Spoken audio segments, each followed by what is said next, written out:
దీపా వాళ్ళకైతే best order రావడంతో జ్యోత్స్నకైతే కుళ్ళు పుట్టేసిందనమాట.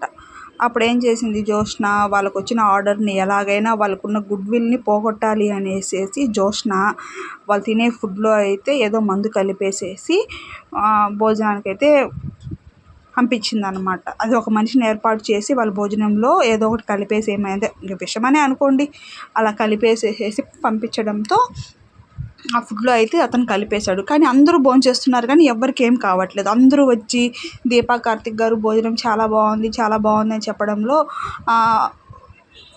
దీనికి కొంచెం కోపంగా వచ్చి జ్యోత్స్న వచ్చి వాడిని అరిసింది, నువ్వు కలిపావా లేదా అనేసి వాడిని కొడుతూ ఉంటే అంతలోపల దీపా వచ్చి, నువ్వు చెప్పినట్టే కలిపాడు జ్యోత్స్న, కాకపోతే నువ్వు కలిపిన సంగతి నాకు తెలిసిపోయిందని చెప్పేసి చెంప పగలగొడుతుంది దీపదైతే. జ్యోత్స్నది దీప జ్యోత్స్న చెంప పగలగొడుతుంది. అలాగా జ్యోత్స్న ఈ పని చేయించిన సంగతి అందరికీ తెలిసిపోతుంది.